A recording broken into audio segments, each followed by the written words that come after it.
2012 is going to be a rather important year because there's an accumulation of various pressures, various uncertainties, destabilizing factors, and of course Europe has been at the heart of this.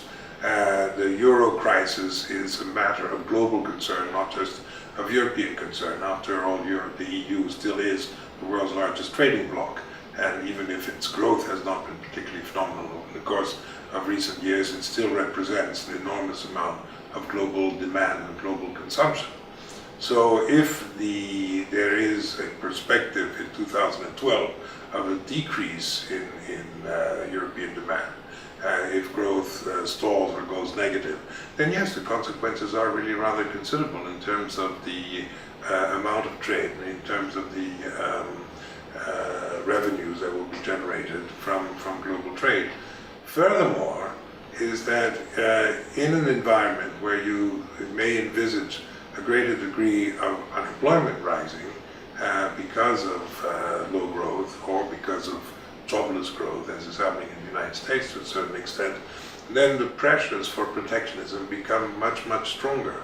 So 2012 is really the year where there has to be a very robust global response to these various threats and pressures, because otherwise the consequences could be actually quite significant. 2012 should be a year where the multilateral trading system is revitalized through new approaches, the fresh and credible approaches that the G20 has been asking for, to regain confidence in the world. And one of the major problems that we have at the moment is not just that the systems are deficient, is that also there is a collapse in confidence in the system. The confidence desperately needs to be rebooted. Where there is and needs to be a really completely profound thinking in terms of the way that the trade system will be structured and developed over the course of the next few years.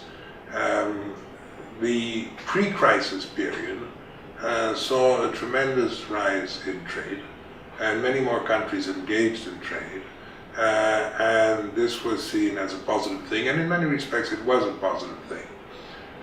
But what had not been anticipated so much and did take place is that the pre-crisis days saw a considerable amount of growth, but very unevenly distributed.